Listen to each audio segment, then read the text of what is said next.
comments? Any citizen? Okay, seeing none. What we're going to be doing is have a little workshop on our budget, see what's going on at SVSU. Rick's got some updates on revenues and expenses. And then immediately following that, we're going to go right into our regular monthly meeting. Okay, Rick? Well, first thing I wanted to do, I brought Wendy. I know there's been a lot of questions about the special ed services. So Wendy's here to talk a little bit about that, answer any more questions you may have. She and I have gone over the SPED, Bennington SPED direct assessment a couple of times since we've last met. We're pretty confident of where that budget sits. It's up roughly $500,000, and the majority of that is in your NECC program. That's up about $400,000 total, largely because you grew that program by one this year, and we were able to cover that in the IDAB grant this year, but you're going to have to take that on locally. Where do we forecast, 13 or 14 kids in there next year? 13 kids. 13 kids in there next year. They will exceed $50,000 cost per child, so you'll get 90% reimbursement over that first $50,000. So you get some large, you'll see some large SPED revenue in your budget. That's the general overview. I know there's been some questions, and Wendy spent all afternoon working on a chart that she left at her office about the number of teachers and number of students. You want to kind of walk them through that verbally a little bit to explain that? At the last meeting, there was a question about like how many minutes that we really need for schools, and we did an inventory really, or an audit of Bennington Elementary. And what I did on my sheet, my beautiful little sheet that I left in my office, was I did the number of SPED teacher minutes for Bennington Elementary right now, kindergarten, first, second, third, fourth, fifth, and it came out to be about 19,000 minutes that are needed. And then I did the forecast for next year of the students that we know that are coming into Bennington Elementary, and this is just for the SPED teachers, and it came out to be about 20,000 minutes. The difference was about 1,600 minutes that for Bennington Elementary, that SPED teacher time is going up. And Rick, one of the things that Rick said that may help for you guys to see is like a little pie chart. So the teachers teach, or in session, 7.5 hours a day. So what I did was divide that time up with time that is spent with case management and prep, their lunch and any lunch duties or any duties that they serve, and then direct time with students. So it's about 450 minutes that the teachers are in school, and they're a day, excuse me, thank you. They have about 110 minutes of prep or case management, which involves writing IEPs, going to meetings, working with teachers on consultation services, doing any just case management as far as calling parents. They have about 70 minutes of their lunch and any lunch duties, and the rest of the time is direct service with students. So I want to do that for Monument, and Molly Stark also. We just haven't had the chance to audit all those IEPs, but that does give you a good idea, I think, of how much teacher time they're actually spending with the students. And so that I want you to feel comfortable and confident that we don't have too many teachers. There's been some question about we have like a large number of students going out of Molly Stark this year, not as many coming in right now forecasted for kindergarten. And there was a discrepancy with Bennington Elementary too, more going out than necessarily coming in. But again, one of the things that I think I've said over and over is the needs of the students who are coming in are not necessarily less than the needs of the students who are going out. So I can email that to you. Yes, ma'am. I have a question. You said 70 minutes spent on lunch and 70 minutes spent on. Together. Together There's, with what?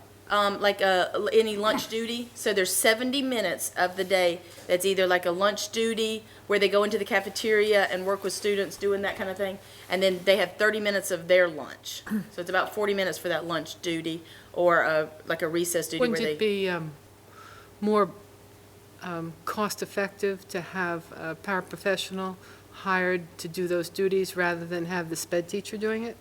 And that would probably be a building level decision because I don't know exactly what they're doing in those lunch duties. My thoughts are, without speaking to the principal or the teachers directly, is that they're working throughout those lunch duties. They're working with students because it's a social thing, and those students need support during social times. So they're probably walking around working on social skills.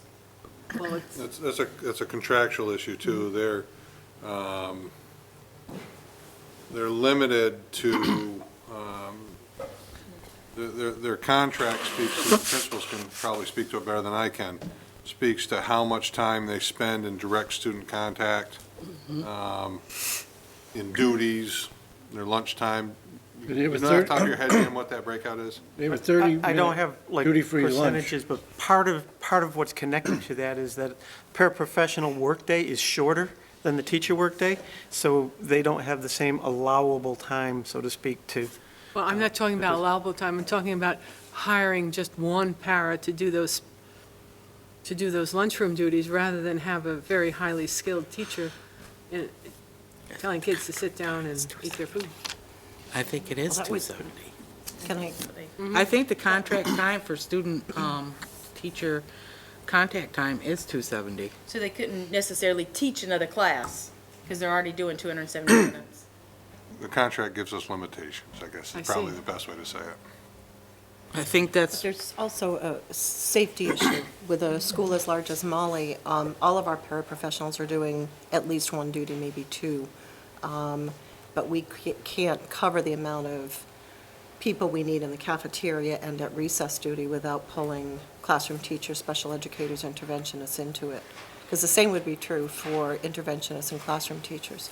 It would be much more beneficial for them to be able to be duty-free, but it's impossible unless you. And I do know in speaking with the teachers, it's not like they just go in there and stand. All the teachers that I've ever spoken to about it say, yep, when I walked in, I saw Wendy sitting there, and she was having a difficult time with lunch, so I went and I spoke to her because I know her. She's my student on my caseload. So, they work in, it's almost like more case management time and more time that they spend working on students who they have knowledge with, because it is such a social time.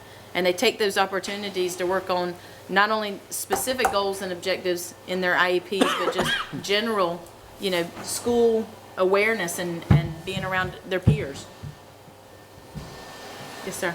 Now, all these hours, minutes, and everything also include our educators that are in the NECC program. No, that's not determined because that's such a specialized thing. This is just the hours, the minutes that are for the students in the. Those aren't our educators we contract. that's for Benel. And this is just for Benel anyway. This is, we're talking our staff that we write a payroll check to. NECC program, we write a contract check to NECC, and those are NECC employees. The exception of the pairs are ours. And this is just Benel, so that's not even considered Molly Stark. The 19,000 minutes, is that a day or a Weekly. week? That's a week. And I will send you that sheet tomorrow by email. And that's this year, 19,000 and 20,000 was predicted? Yeah, It's gonna be predicted for 26. next year. Okay. With the students What who did we you know say are there was gonna- the allowable time that a teacher could teach during the day? I think it's 270 minutes, like they are scheduled to do. I know it's a little bit less at the high school, but I'm pretty sure, Jackie, it comes right to about 270. We can bring that to the next meeting. It's in the contract. I just don't have the contract with me. Yeah, I don't have the contract right in front of me. Task list, I should put that on there. It can't be. It's over 7 hours. No, this is 4, it's over 4 hours. Put you back in math one. 4.5 hours. 170 minutes. 270. 260. Oh, 200. It's 4.5. So what information do we want to bring in? The contract for teachers, contact time with students. But I thought when we reduced the day by a half an hour for the teachers, that would bring them into line with the paras' workday as well. In other words, did they work, I think that gave them collaboration time. That's what it did. yeah, but I thought the paras came in and left at the same, the same time as the teachers do. Their Teachers- day was the same length because of the half-hour reduction in the direct teaching time, no? Same time as the students. Students. Pairs are largely They've 6.5 always been- hours. 6 and a Teachers are half? 7.5. And teachers are 7.5. We have some pairs that are more than that, but most of them are 6.5 hours.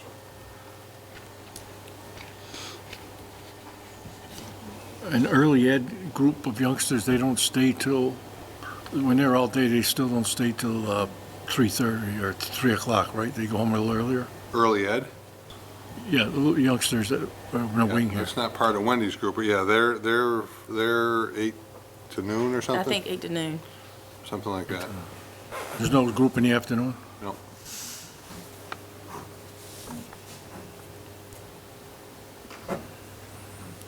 Okay. Anything else for Wendy? Any more questions from Wendy? Well, one thing I saw Wendy today in the office, and she did mention that she made a significant reduction in the transportation. I think it was up like 40,000 or something, and now it's down to about 5,000. Yep. You found some big savings there. And we'll continue to look, this process isn't over for us. I meet with Rick regularly. So we'll continue to look at anything that comes up, if we have any students, because we have a couple of students who are considered for out-of-district placement. We'll continue to look at that and continue to do everything we can to prevent them from leaving our community at this time. So if that comes up, that could be a savings also, if we have anybody come back. So we'll continue. Okay. Thank you. Thank you. Students who are not, who are in the NEC program and not in Bennington School District, do they pay? Oh, yeah. So is that included in the figures that you just gave us?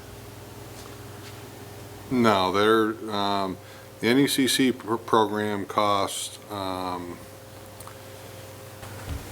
roughly $190,000 per classroom. So there's 13 BST. Oh, no, there's 14 right now. 13 I'm projected. talking next year. Yeah, 13. So there's next year. 13 next year, and there's going to be 4 out of BST districts next year for a total of 17. So what we do is we take the 190, multiply it by 3, and divide that by the 17 students, and it comes up to about $38,000 a head. And so those up Pownell, Shasberry, and Woodford will pay NECC directly their portion of that, $40,000, $38,000 per student. And then they hire their paras in their own budget, place them in the classroom, but it's through their budget.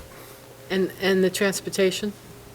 Transportation is shared by, not all the kids need transportation.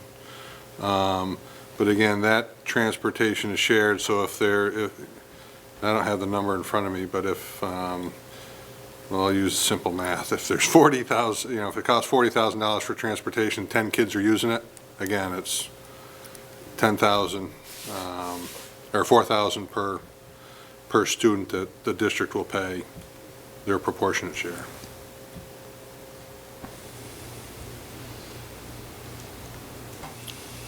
Okay. Any other questions? Do you need me to stay? No? Okay. Thank you. Thank you. So I'm going to have the principal speak a little bit. It's not going to take long because there isn't much changing in their budgets. The only real difference, we've had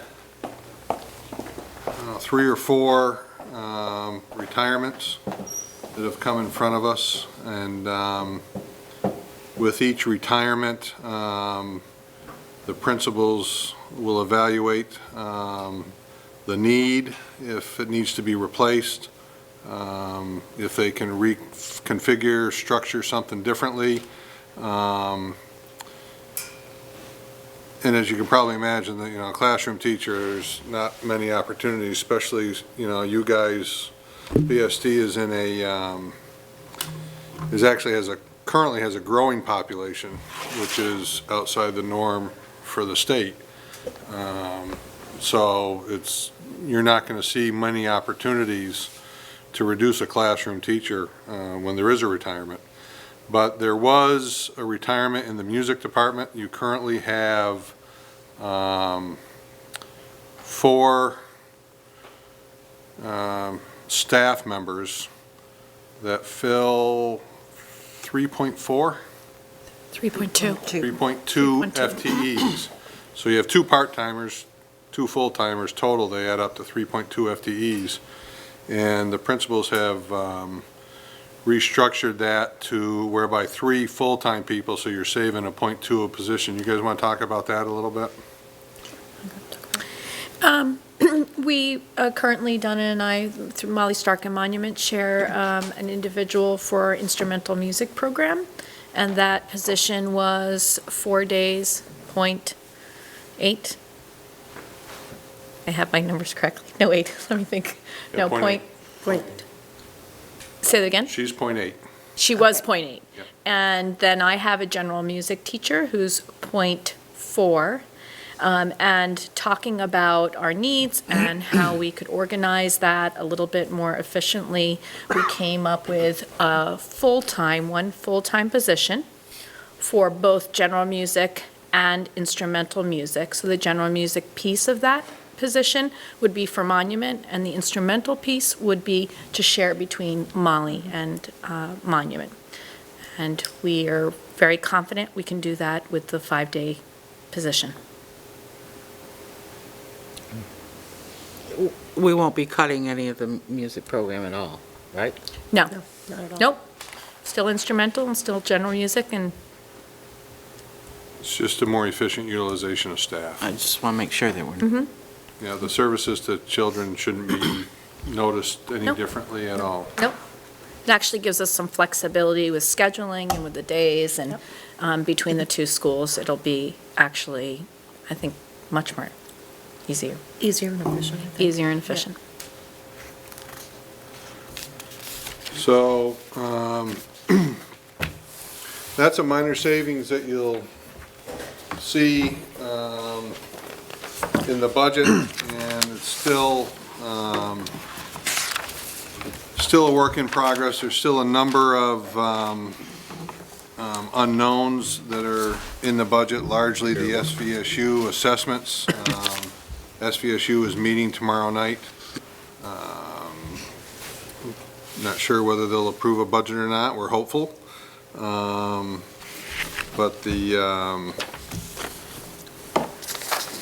until that is set, I believe I now have the final equalized pupils, although I have a question, so I'm still leaving an asterisk out there that it may change slightly, but I think they're final, but I need a verification from Montpelier on one issue. And then the other thing that'll finalize the SU assessments will be the SU audit that'll determine the fund balance that flows into the assessments. So, in a summary, you saw this at the last meeting we were at. It had a little bit different layout. Now there's some more knowns. So why don't we start at the top for a second? If you're looking at the forecasted FY17 column, your municipal equalized pupils, that's your pre-K through 12 population that, between you and the Mount Anthony system. You'll see that's going up roughly 44 students. We got CLAs a week or two ago. That number's going up, which is a positive direction. If you look over under that preferred column, if your desire is to positively affect the tax rate, i.e. bring it down, those arrows indicate which direction you want those changes to be going in. What's a CLA? Common level of appraisal. That's the tax formula that recognizes how much properties are selling in town compared to their assessed value. So I always have to stop and think. So they are at 92%. Bennington properties in general are selling 7.5% below their assessed value. It's a little bit of a double-edged sword. The higher the number, the better the tax rate.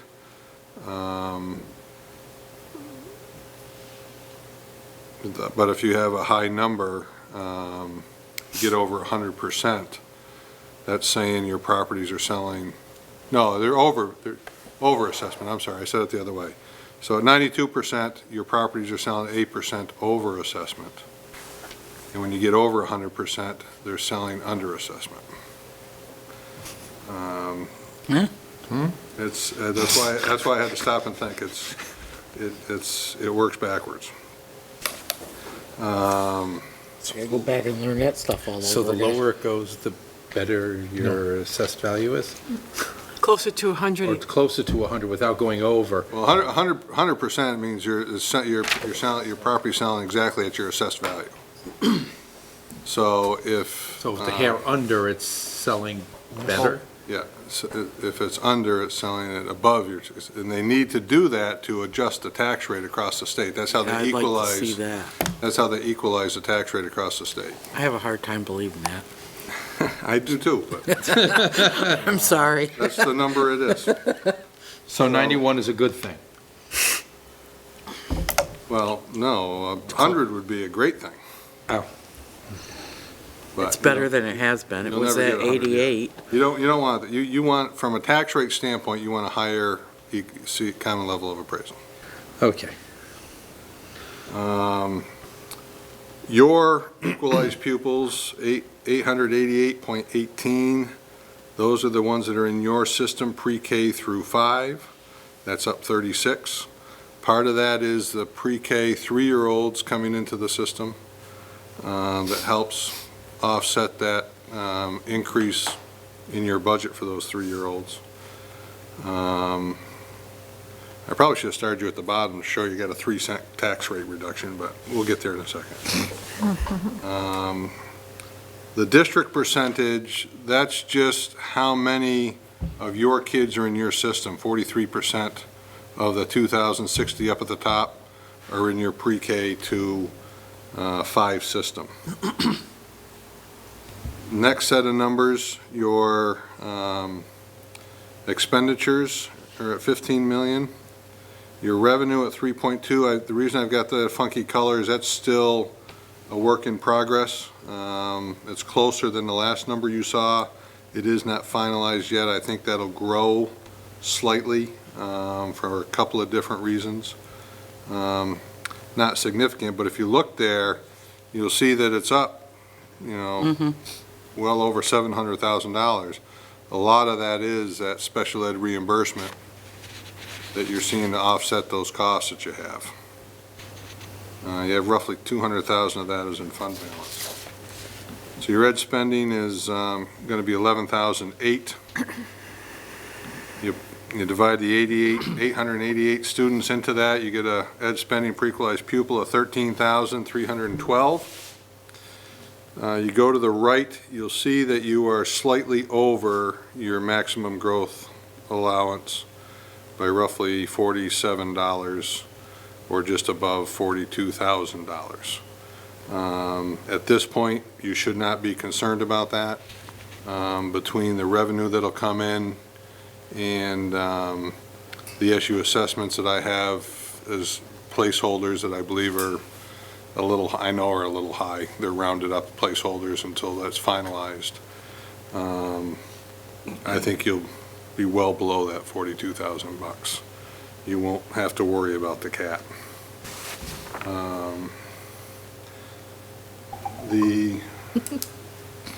Line 5, it says ed spending per equalized pupil, state-based ed, line 6, state-based ed spending per equalized pupil is now turned into a dollar yield equivalent. I should have put that on there over to the left, I didn't. That's changed from the last time you saw it, and it just came out yesterday. That's come down about $100. Everyone knew that it was high. As that number comes down, your tax rate will go up. And the reduction that it was made, it's affected most everybody. I didn't calculate it on yours, but I bet it's similar to everybody else's I did. It cost about a penny for that reduction. And there is still rumor that that number is going to come down more. That's set by the legislature.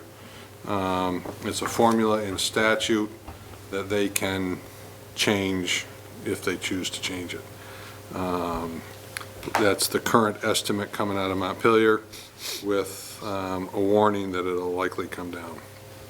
So if you divide that number into your 13.3, you come up with 134%, or you're spending 34% above the dollar yield, 35% above the dollar yield. So you multiply that times the dollar base. Act 46 set the tax rate at $1. It is theoretically not supposed to ever change from that. The only thing that's going to change is that dollar yield. So if you do that, your pre-adjusted tax rate is $1.34, and when you adjust it for the CLA, you become $1.46, or a 3-cent reduction. And assuming nothing else changes, although I believe that dollar yield will change, you'll probably increase that reduction when we get under the cap.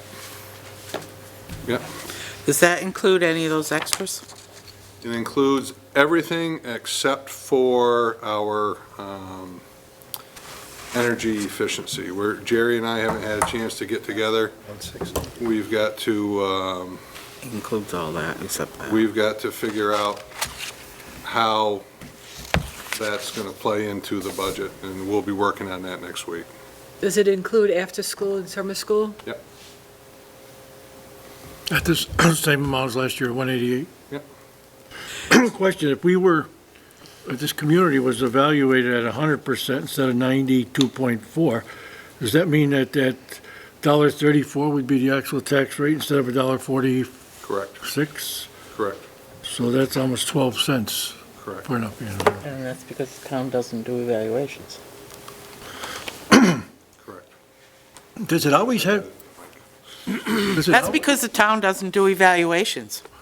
Reevaluations. Because I don't know, it's because we're a Say it one more large, time. large community or not, but when I go to Montpelier, I know one of the board members up there was a lister in the community, and he says they adjust their grand list every time a home is sold within that area. They readjust, so they are constantly at 100%. I have heard communities do that. I'm not a lister, I'm not an appraiser, I'm not a real estate property valuation expert, or whatever they call themselves in Montpelier, but my understanding is you better be very careful how you do that. Because I know for a fact,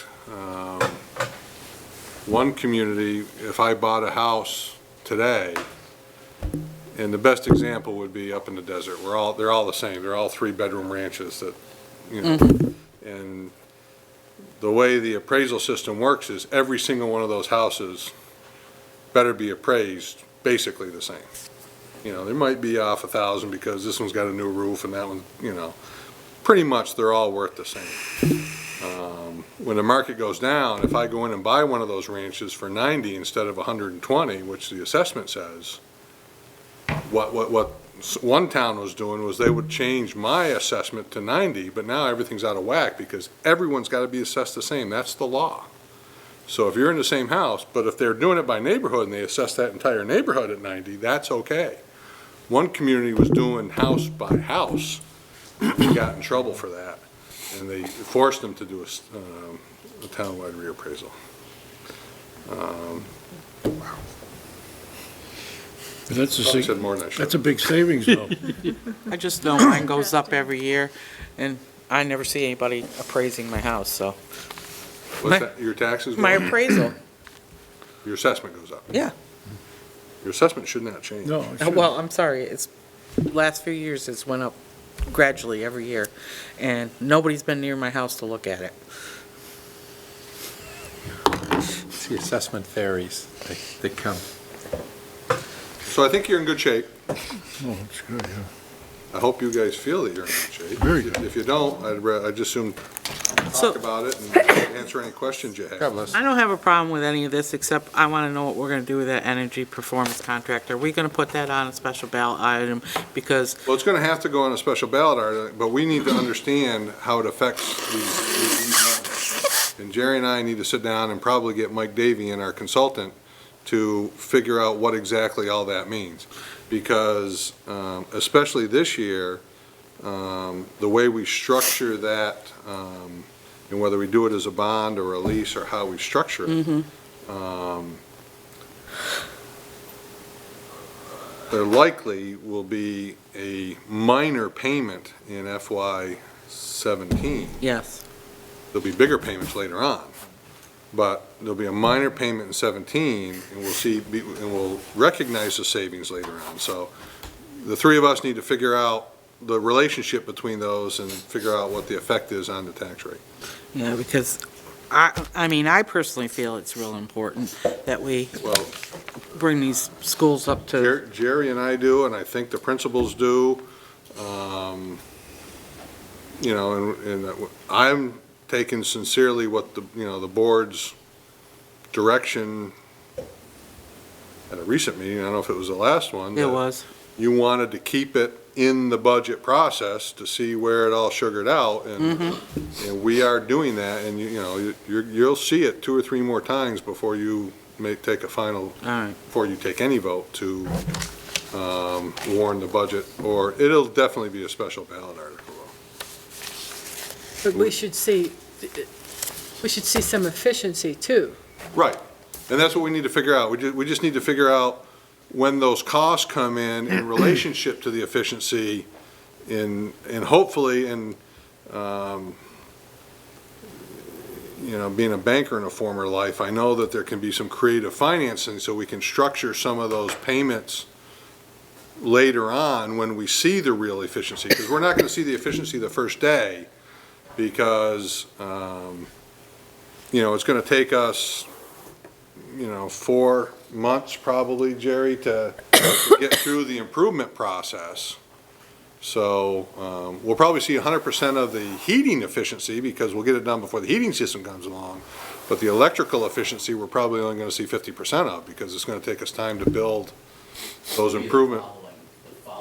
Right, to Yeah. build those Well, we improvements just in. need to see those figures in terms of what the savings would be. Right, Or the we- projected savings. Right, but we need to build those savings on top of the cost and the relationship and the timing of those two, so that we can hopefully structure it, so the goal is for it to be a net sum zero. We don't believe that's gonna be possible in this case, because there's some significant other things, like the windows, that don't give us a huge payback on our money, but, But we would have had to spend that money anyway. correct. We would have had to spend the money. Eventually. Right, and I'd say within the next 5 years, we would have had to put a new heating system in. Yes, and we need to know that, what, I think we need to know, maybe, what the cost, it would cost us to go out all of a sudden and have to buy new heating systems on what we already have. Well, we had that 2 years ago, didn't we, Molly? You know, Benel? new. Didn't the furn- heating, di- didn't new the he- no furn- New furnace at new Bennington. furnace? It's been a while, right, Jerry? We haven't No, put it's a new been a while. furnace in since I've been here. Yeah, this hasn't been a new furnace put in any of the schools. But I guess it was just I mean, a pipe that burst. we're, Oh, yes, we But have the flood out. trust me, it's not off the table by any stretch of the imagination. We're still working through that process. Everything else is, I believe, in here. Okay. I just want to make sure that when we go out to the public, that we have we can show them why it's really important and how they're really going to save. We agree.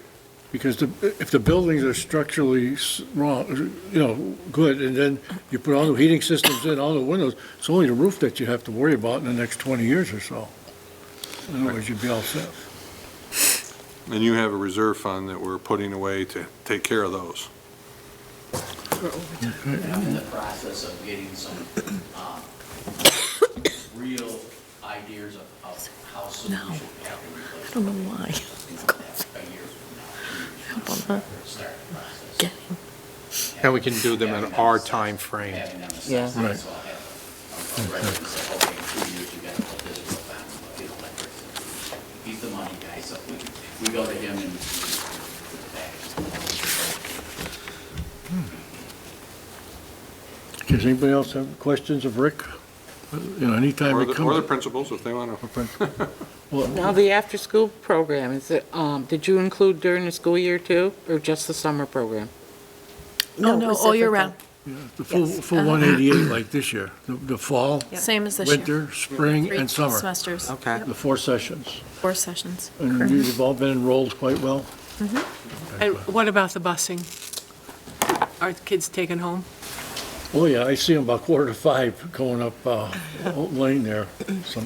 We're working through that. We got a little bit of a hiccup there. One building they are, and the other two, Oh, that's we're right, trying to there get was them a started. question about that. Right, we don't currently, but we're working on talking about how we might be able to work that and what costs would be and The Monument has a if bus? they're equitable. No. So we're looking at the third trimester to see if we can make that happen. Well, it really helps to have increase in the population of the schools. Can I ask a question Yeah. just of the budget in general in terms of transportation? Because I see a lot of kids picked up and brought to school. So when you do a head count for the buses, is everybody included, or do people say, no, I'm picking up? We have a software that helps us with that, and we know 100% of those that are eligible for transportation, because your policy speaks to, I think it's a half a mile for kindergartners that will transport, and then the 3/4 of a mile, maybe, for others. There's different ones up to the high school. So we know the eligible ones, and we've got a track record of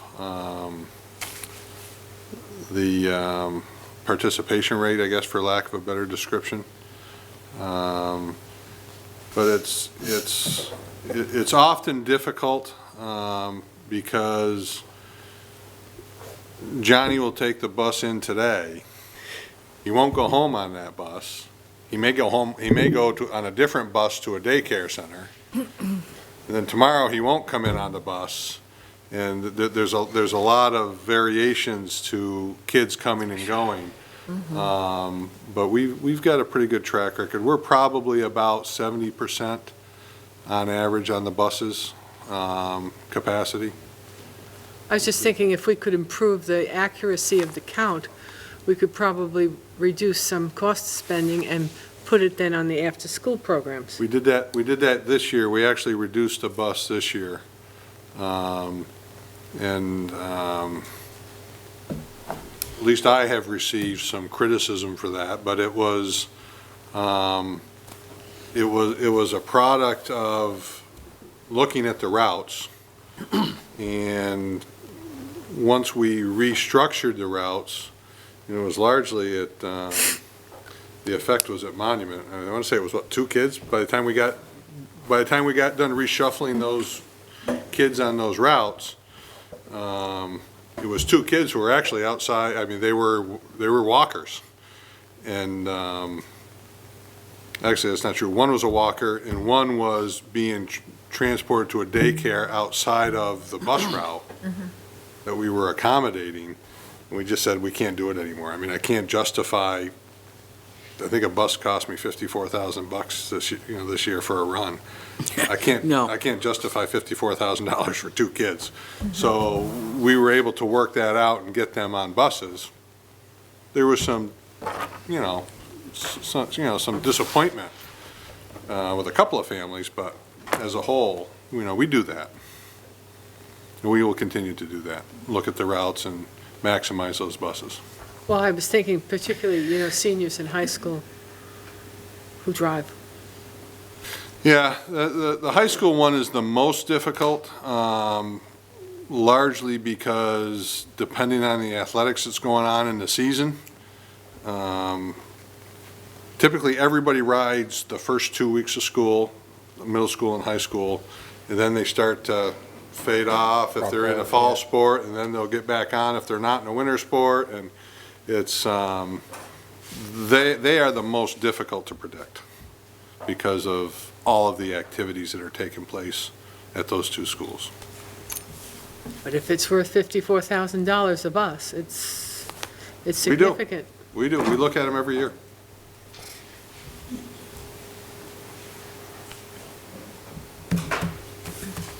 Any more questions? Okay, and I guess we'll go to our regularly scheduled meeting. Thank you, Rick. Yes, Oh, we can. yeah, because it's It's not warned set. like that. Oh, all right. As soon as this one's done, we go right to All our right. regular meeting. Ken,